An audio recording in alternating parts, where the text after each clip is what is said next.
So after that brief video introduction to the Water Changemakers, we're going to delve into a conversation now about how the Water Changemaker Awards emerged from collaboration at COP25 and how vision and leadership of the Water Changemakers community can be further fostered.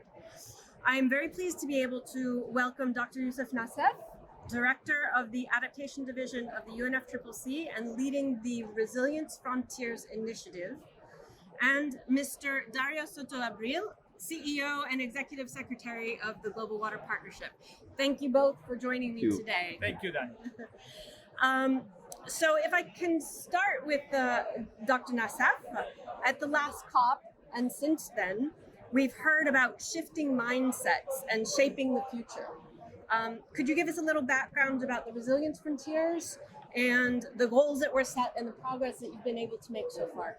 Well, thank you very much, Danny. The Resilience Frontiers Initiative is the UN's most comprehensive effort at using foresight to visualize a state of permanent resilience in the future and of trying to see what are those first mover activities that can get the ball running in order to reach that permanent future. And GWP has been a partner with us since the beginning in trying to look at water and how all aspects relating to water, equitable use, quality, quantity, transboundary aspects, how as we move into the future, we can make sure that all the world can actually use water equitably and that we reach a sustainable state where water in particular, but associated other areas like food, health, etc., are also sustainably used and available to people. So that's basically the Resilience Frontiers Initiative. Here at the Resilience Lab in COP26, we have devoted one day for each of 8 pathways to achieve the state of resilience, and water occupies one of those days. Great. So it's very exciting to think about what water resources management is going to look like decades from now. So with GWP as a very forward-looking organization, and we're working in our strategy on water security for the future. And then at the same time, we're part of these processes that have different levels of scope, right? Regional, country, and global. So that provides a lot of insights to working at these different levels. And so what, in your opinion, are the main elements or the drivers that can bring about a whole systems change?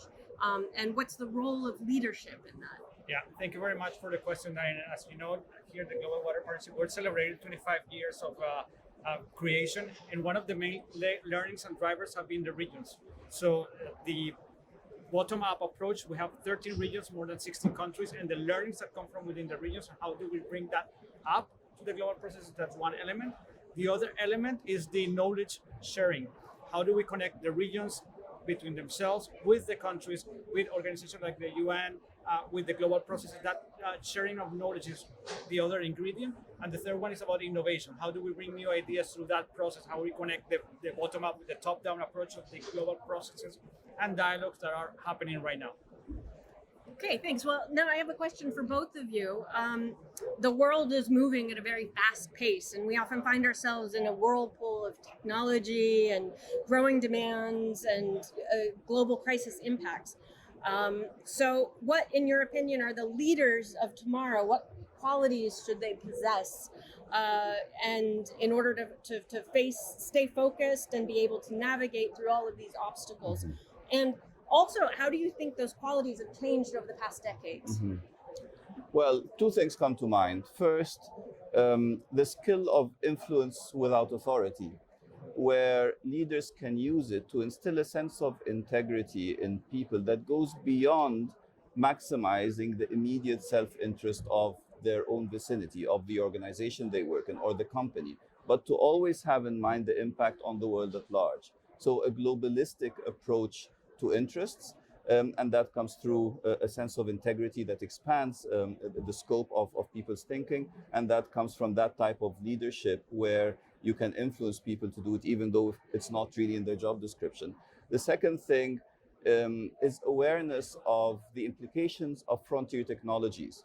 Because as we advance with satellite technology, with AI, with big data, with Internet of Things, satellites, we said, biotechnology, there will be a lot of new opportunities that can be used in the interest of achieving the goals of an organization like GWP or UNFCCC for water security, for sustainability, etc.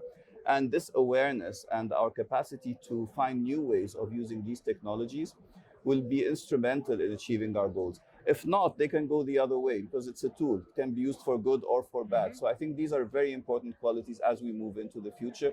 And perhaps in the past we did have the notion of influence without authority, but not in the sense of applying it to a new type of integrity. So I think this is the evolution we're moving towards now. Very exciting. Would you like to add anything to Yeah, I would have to add that if we're thinking about the leaders of the future, one quality is being adaptive. So being able to evolve with the times, to pause and see what's happening and be innovative, as was mentioned before.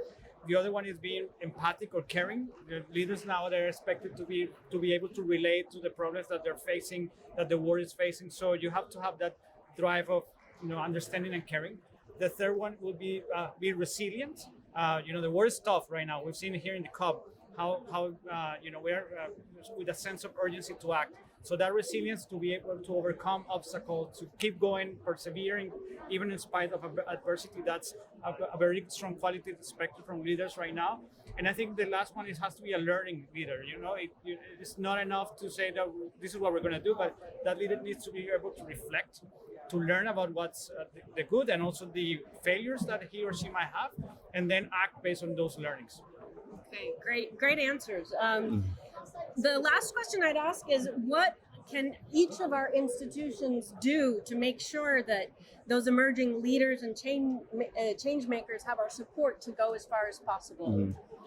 Well, I'll build a bit on what Dario said. I think as institutions that care for the world and care for a sustainable future, we must not only tolerate experimentation or mistakes. We have to encourage them, especially if they're in the service of empathy or in the service of attaining sustainability, or even if the greater good does not necessarily coincide with the individual interests of an organization. So allowing this type of experimentation, this type of innovation, and especially innovation in thought, and encouraging it and nurturing it and providing resources for it. And this is something that was not happening in the past. There was a lot of scrutiny about anything that goes outside the boundary that is set by organizations like our own. And I think this is something that needs to be nurtured further. I would say, totally in line with that, creating spaces where we could foster this innovation, safe spaces with the innovators of the future, the youth, the leaders could come and bring new ideas in try to learn more about what they're doing. So that's one, creating the spaces. The other one is having these connections. I talked about the knowledge, sharing knowledge, and connecting leaders from across different geographies so that they can also experiment with each other, to exchange best practices, to see how their ideas adapt or complement.